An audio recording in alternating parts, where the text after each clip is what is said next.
Good morning and good afternoon, everyone.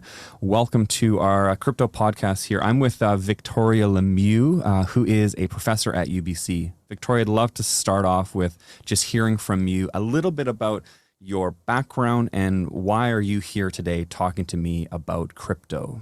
Okay, well, I am an associate professor of archival science. Archival science, it's about training people to become archivists, and archivists are about capturing, preserving records, evidence of the past. And so, you know, I'm classically trained as an archivist. Yeah.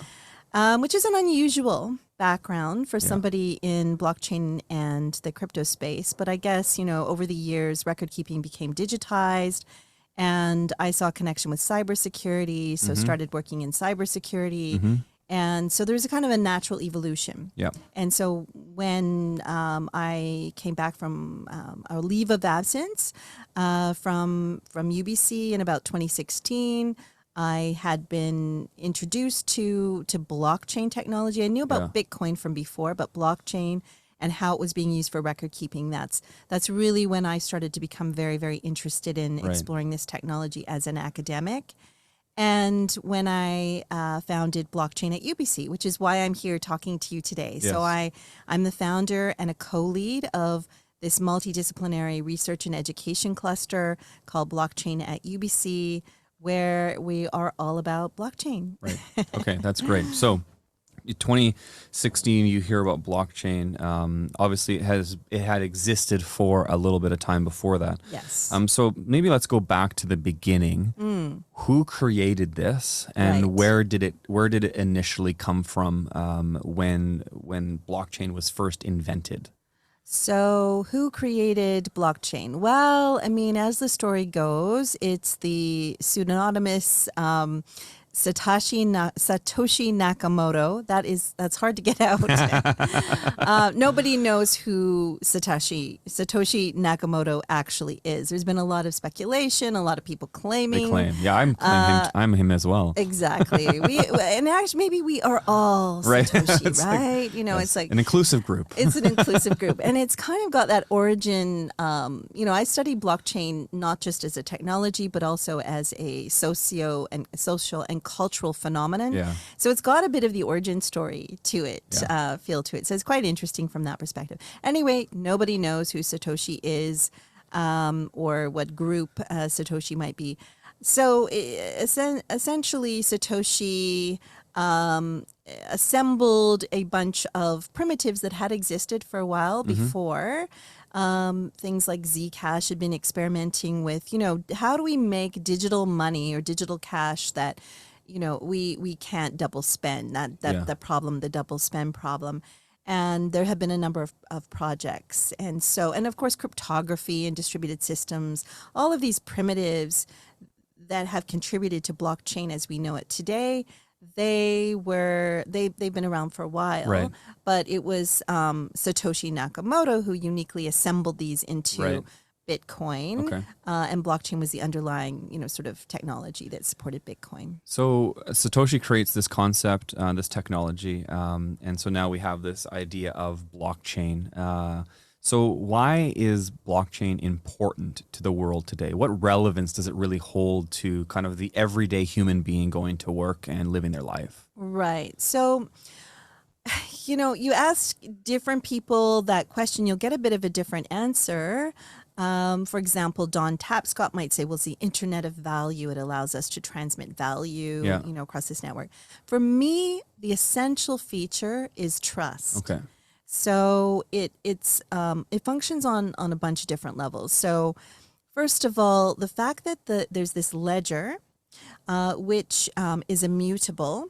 What's immutable? Okay, you can't change the transactions that have been recorded there. Okay. Right? So once they're there, you can't remove the transaction or you can't erase it and change, you know, let's say it's an amount. You can't change the amount in the ledger. So that's what we mean by immutable. Yeah.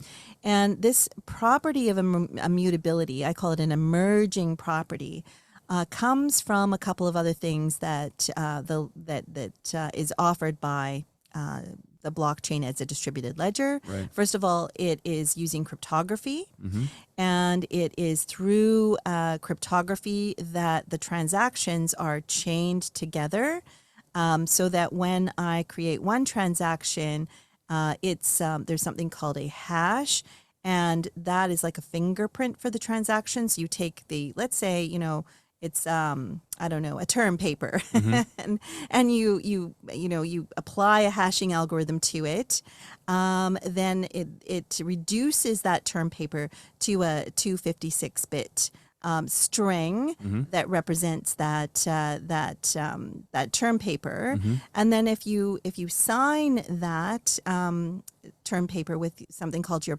private key, then it sort of locks it in. This is called a digital signature. It locks it in and kind of makes sure that data can't really be changed unless somebody else has custody of your private key. Yeah. And so the hash of one document in a blockchain is linked to or forms part of the hash of the next document in the chain. So you can see how, like, if I were to change or meddle with the document beforehand, it's going to change the hash of the document that comes after it, and so on and so forth. This is the idea of chaining, and this chain makes sure that the integrity of each document or block, as the case may be, that the same principle applies to when transactions are grouped together into larger groupings called blocks, that these are all, the immutability of these, or the integrity of these transactions, is all maintained.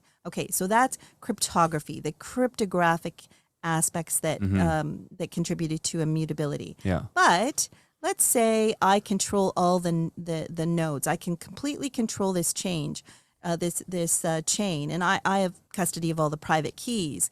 Well, I could make changes to it. So the other feature of blockchains that contribute to immutability is the fact that it's not just one copy of the ledger. It's maybe 10, 20, 10,000, 30,000 copies of the ledger.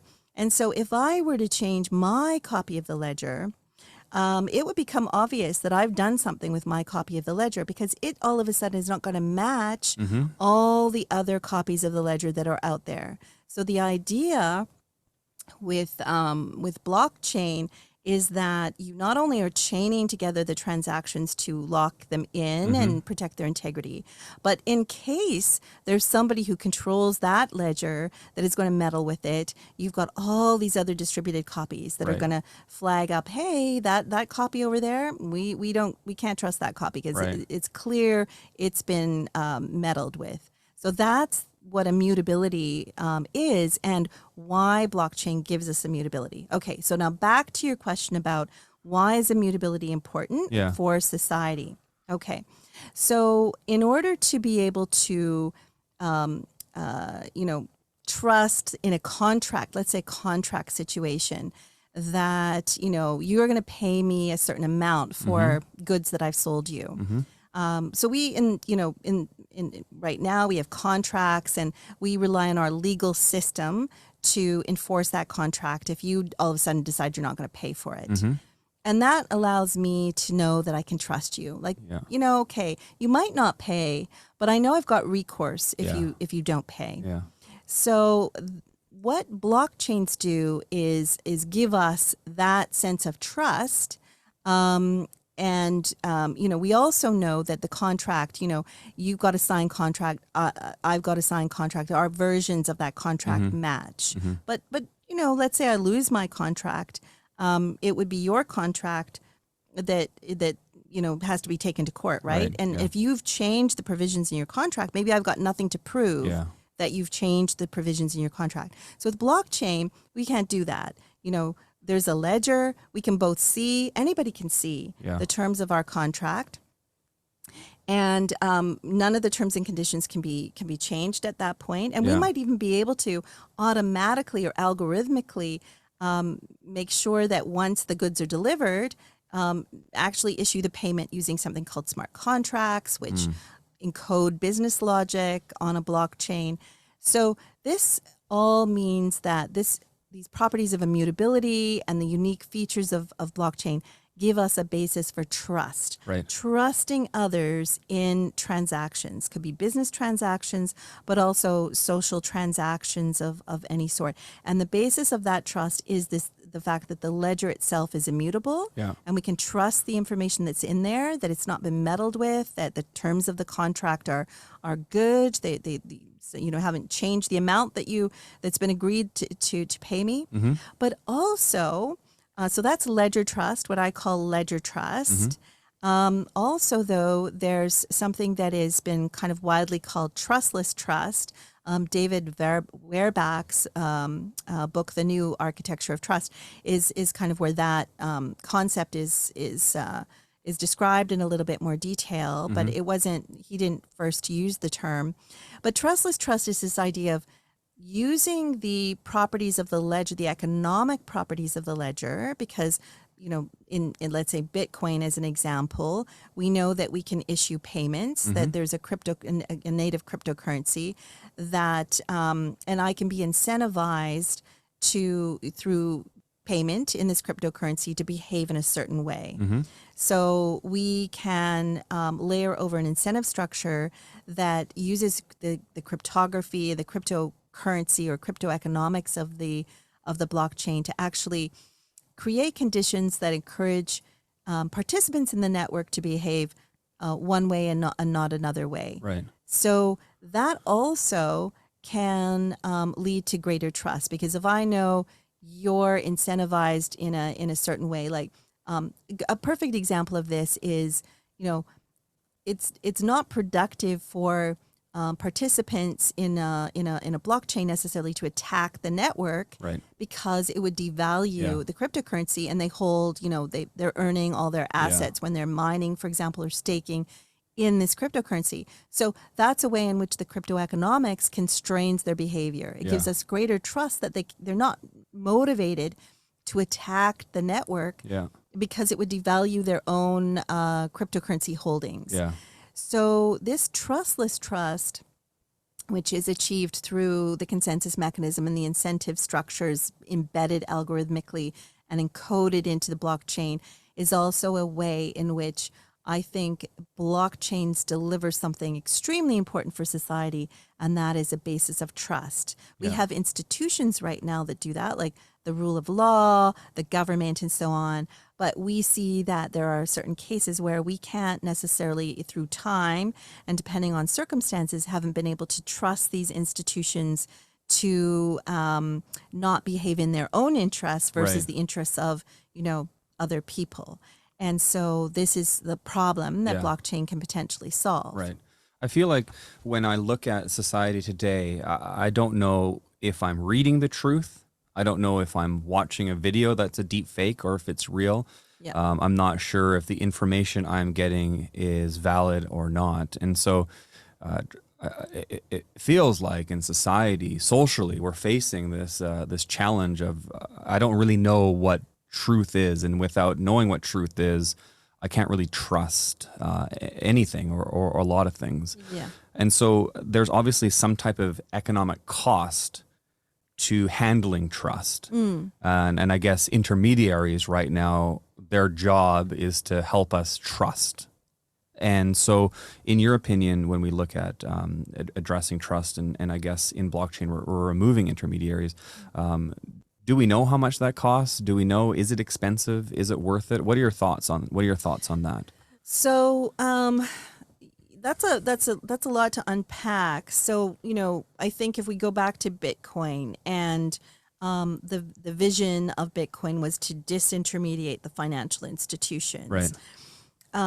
The argument there was that financial institutions are they're intervening in the middle of a transaction to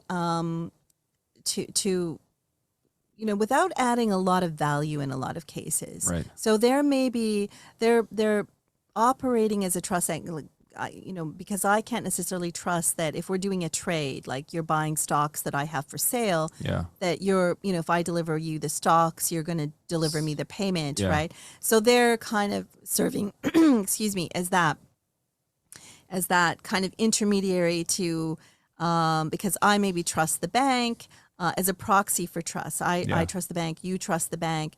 You know that they don't have an interest in, stealing the money, or they're held to account by, the legal system or so on. But it turns out that in a lot of cases, that was very expensive. It wasn't, the value that they were bringing wasn't sufficient. Yeah. And they were self-interested, so they were acting in their own interests. Right. And, we saw that during the financial crisis, and Right. that's kind of the context out of which Bitcoin emerged. Sure.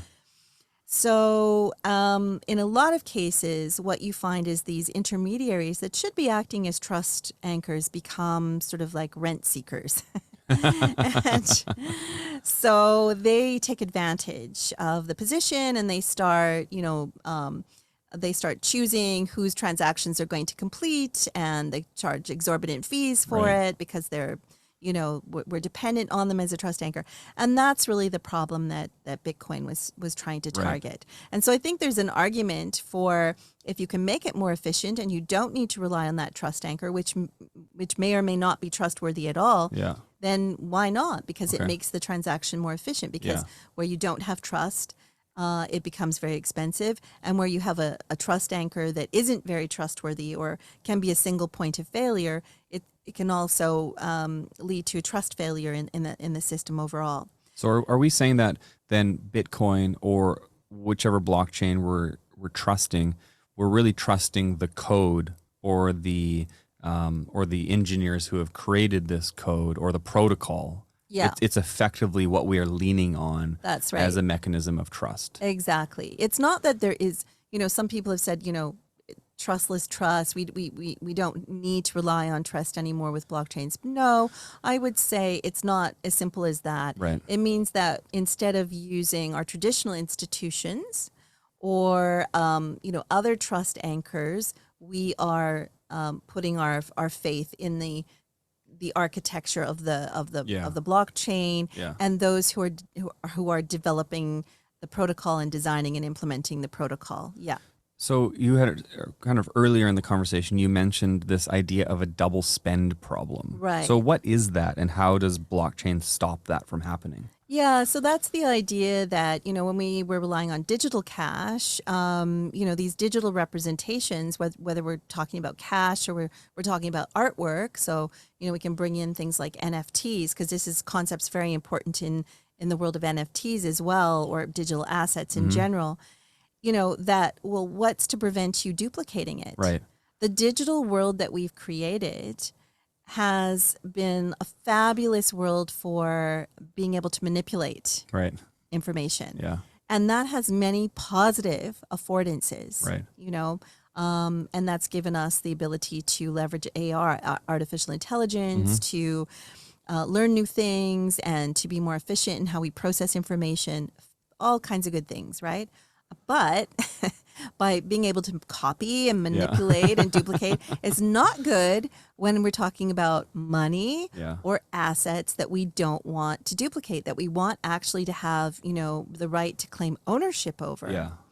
And so solving the double spend problem means making sure that asset can't be copied, that digital cash can't be copied, and that asset can't be copied. That if I say I own it, I actually can physically claim ownership, and somebody else can't just copy it and spend my Bitcoin or my asset somewhere else. Or is it also that if I have one Bitcoin and I pay someone that one Bitcoin, I can't also pay somebody else with that same Bitcoin? Absolutely. Same type of thing. Same idea. Because if you can just copy your Bitcoin and you're wealthy. Wouldn't it be great?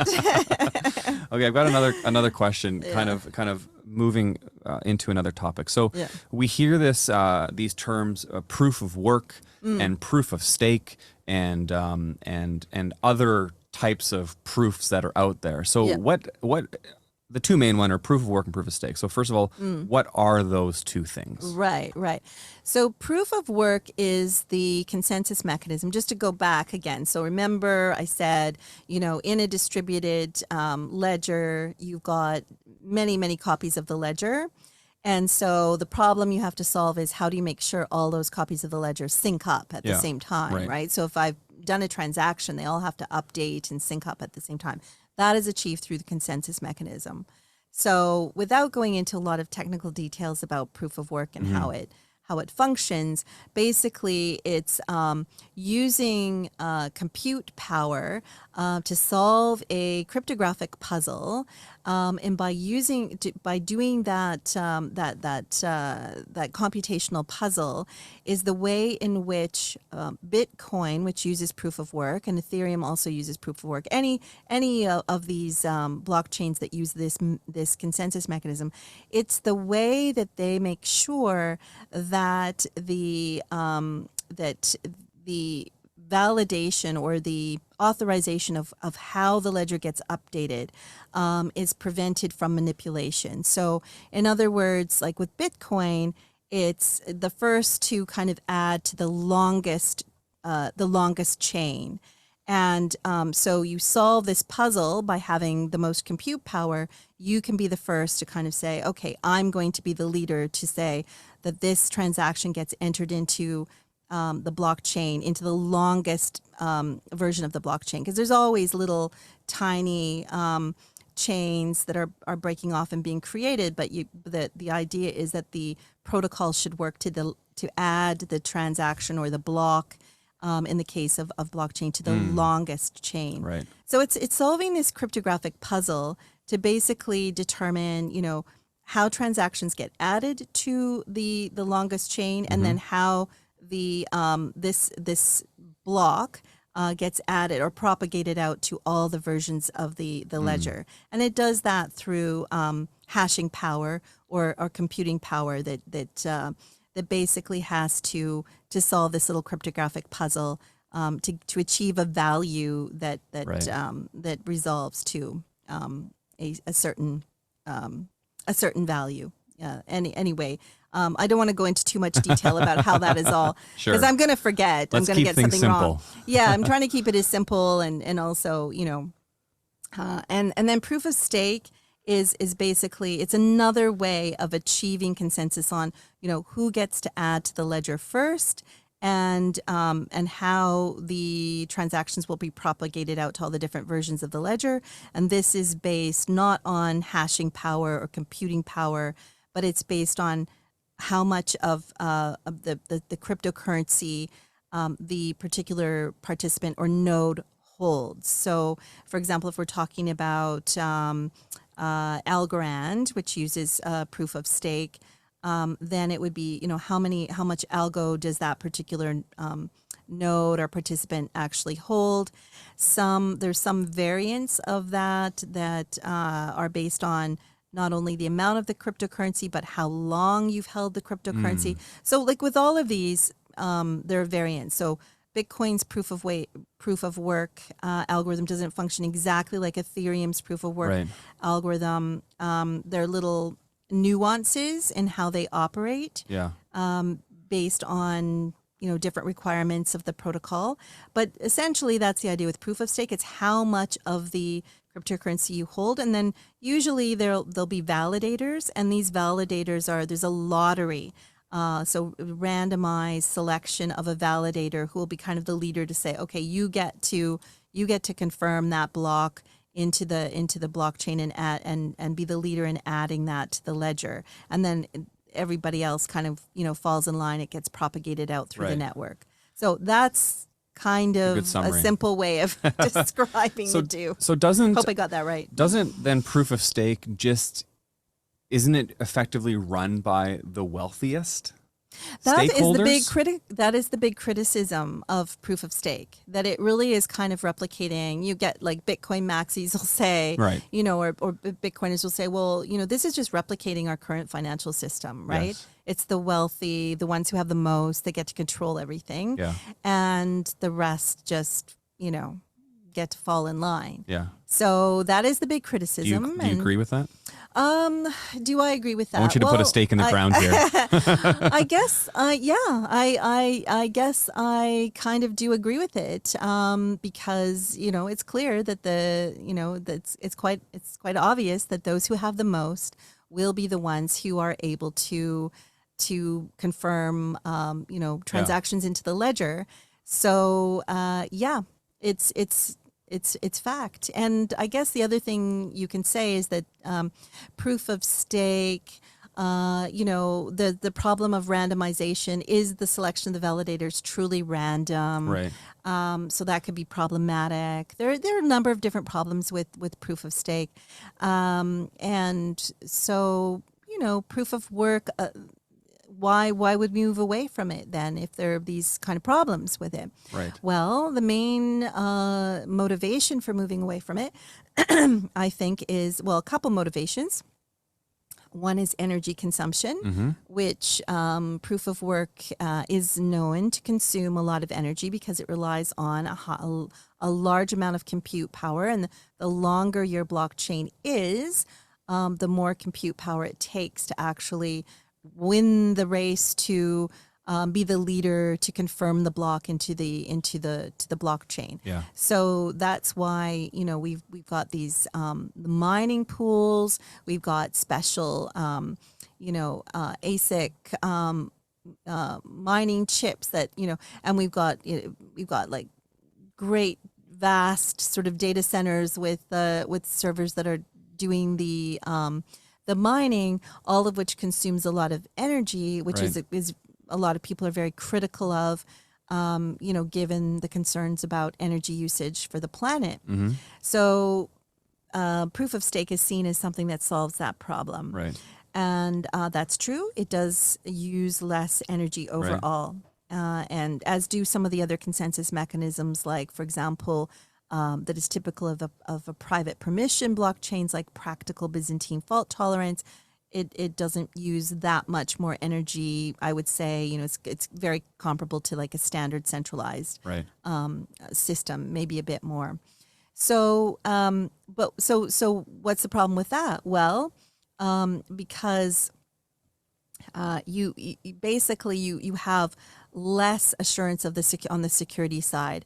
For example, with practical Byzantine fault tolerance, if more than 1/3 of the nodes are corrupted for some reason, your entire ledger can be subject to manipulation. Right. With Bitcoin, it's if more than 51% of the total hash power Yes. is overtaken, then then you could actually change the ledger. But it's very difficult to achieve with Bitcoin. It's much less difficult to achieve with some of these other protocols. So we hear about these mining conglomerates that have a lot of miners. Yeah. Now, if someone can accumulate 51% of these miners, or if a couple big groups can get together, can they not disrupt the whole system? Yes. And so what would stop that from happening? So yes, they can. So if a group of miners got together and they collaborated to take over 51% of the hash power of the network, they definitely could. They could alter they would have the power to alter the ledger. In practice, it's very, very difficult to do. It's never been done. It's never been done. Right. Yeah. I think they maybe have come close but it's never really been done in practice because it's very difficult to achieve that level of collaboration across the network. So you have to get these big mining pools to actually cooperate with each other. But let's say they do. Let's say they do. And this goes back to this idea of, the economic incentives. Right. So why would they do that? Yeah. And, because the minute that they did that to Bitcoin, the value of all the cryptocurrency that they hold would immediately plummet because the trust that everybody had placed in this network is going to be demolished. And the value is in the trust and the trust that it gives you. And it's very difficult to do this. But even if they were to achieve this, so then it's kind of like self-defeating behavior. Their incentive is that they would lose their asset value quite significantly. Exactly. So they're incentivized to behave well. Yeah. So another question I have for you. So a term that you've mentioned is permissioned. So Right. what does permissioned or permissionless mean, and how does that relate to blockchain? Okay, so generally speaking, there's two, let's call it two broad types. Like different people divide up different types of blockchains in different ways. But let's just say there's two broad types. There's permissioned and there's permissionless. Permissionless is like Bitcoin. So it's where you don't, if you want to participate in the Bitcoin network, you don't have to ask permission. Right. You don't have to have an identity Right. and be like in a traditional system. You have to be, authenticated Yeah. to and given authorization to participate in the system. No, you can just, download the client software, download the copy of the ledger if you've got enough, if you've got a machine of sufficient capability, and Yeah. there you go. So permissionless, that Yeah. anybody can participate, anybody can leave the network when they want, and identity isn't necessary. Mm-hmm. In a permissioned network, that's different. Mm-hmm. So identities are necessary. Nodes will have to be authenticated to the network, and they have to be they will be given authorization to do certain things on the network. So Yeah. they can be like fully participating, or maybe just authorized to do certain types of transactions on the network. So that's the big difference. And why is that kind of important from a trust standpoint? Well, in permissionless blockchains, we're putting the trust is based on the features that I talked about before, like the cryptographic chaining together, the distributed nature of the blockchain, how the consensus mechanism works, the incentive structure. That's all built into the architecture and how the blockchain system functions. And so it's kind of like algorithmically programmed in, Right. if you will. Yeah. It's not strictly algorithmic, but let's say it's all in the code. So trust is in the code. Yeah. In the permissioned version of blockchain, trust is only partially in the code. Okay. You are still placing some trust in traditional sort of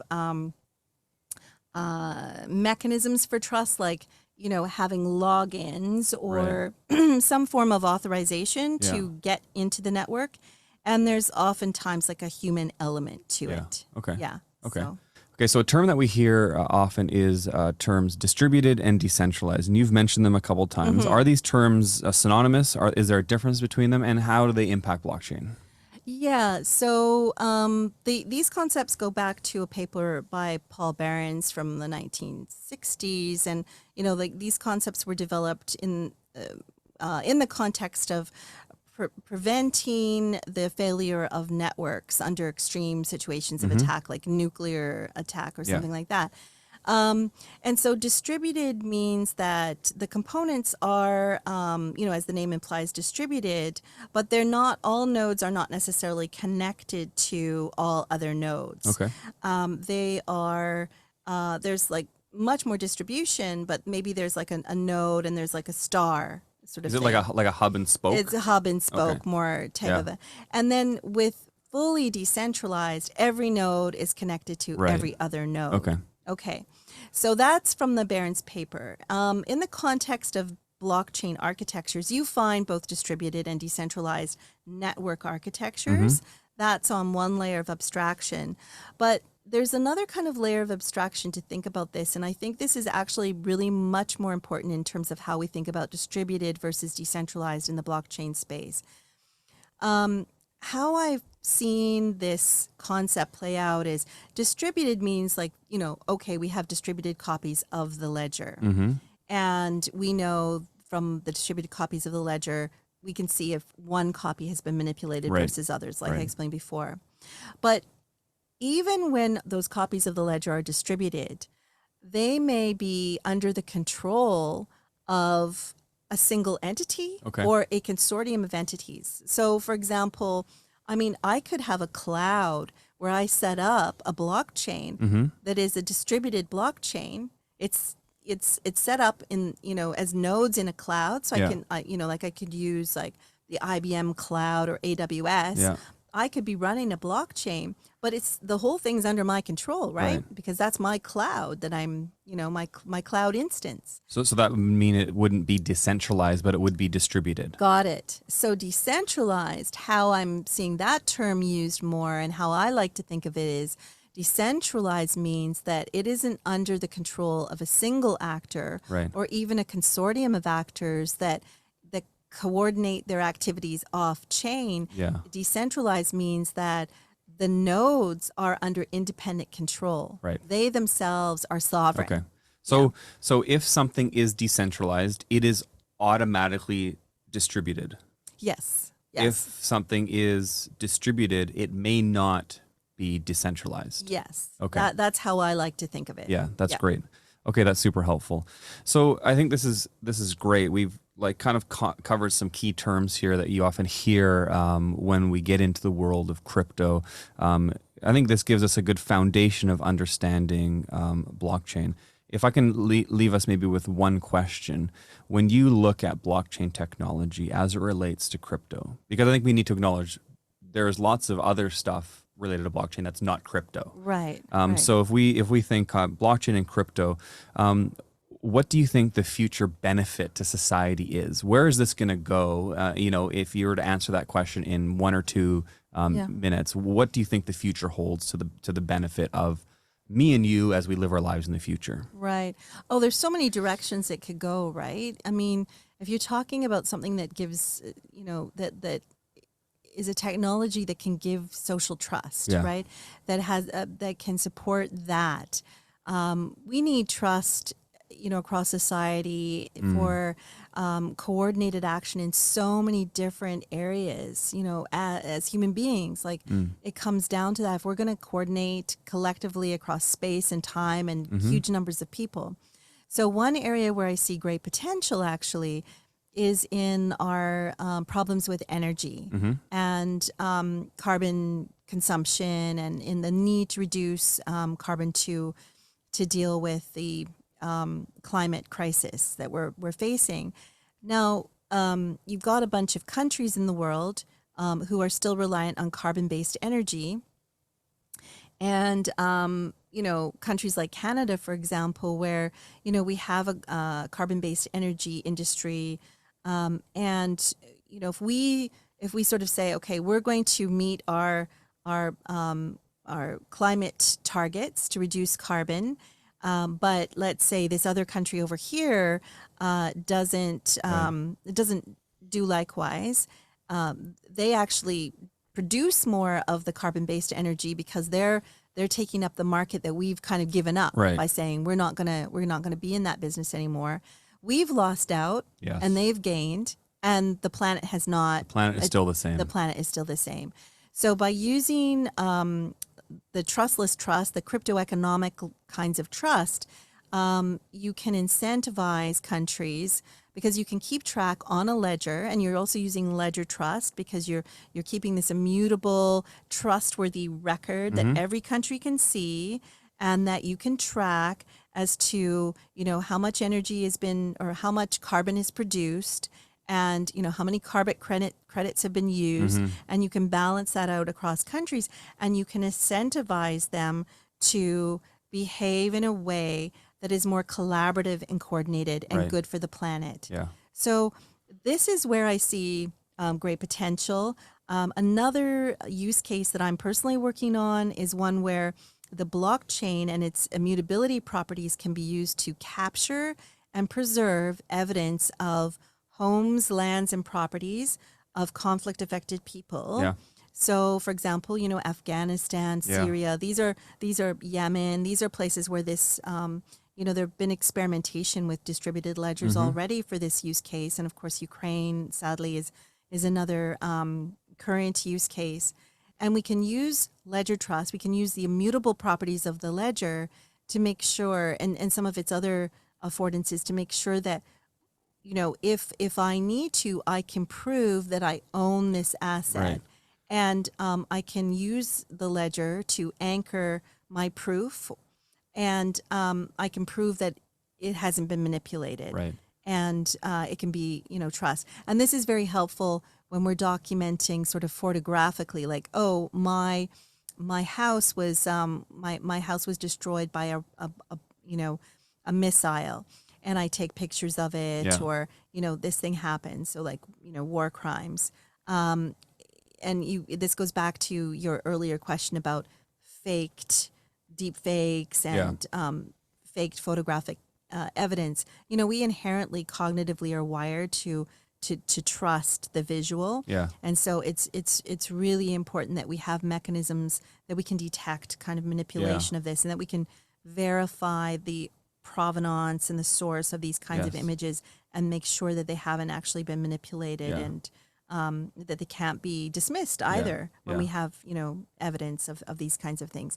So that's another use case where the properties of the ledger trust properties can be used for good effect in society. I love hearing about, because I think sometimes when we hear about crypto, we hear about like flipping NFTs and buying and trading cryptocurrencies and making money, and sometimes off the backs of people, or sometimes adding no value to society itself. And so this gives us a bit of a platform to say, well, there's actually a lot of social good that can come from this, maybe from an environmental perspective, or if a government is overthrown, or a dictator comes into play in a developing country, or maybe even in a Western country, we may have documentation to say, this actually is my piece of property. I do own this, and the immutability of that allows us to kind of have a ground to stand on. Yeah, so many great social good use cases for this technology.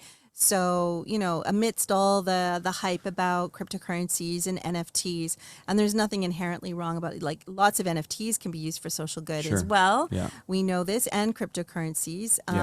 But, let's not forget that, the uses of this technology are dependent on what we choose to use it for. That's great. That's really good. This has been an awesome conversation. I've appreciated the time that you've spent with me. We've covered some really cool things. I feel like all of us, myself and those of us who are listening, have learned a lot.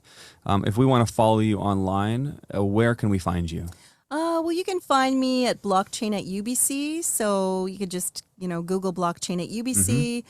I do post to LinkedIn and to Twitter. So you can find me at those places. Excellent. Yeah. Excellent. Thanks so much, Victoria. It's been great being with you today. Absolutely. Thanks, Jared. Thanks. Bye.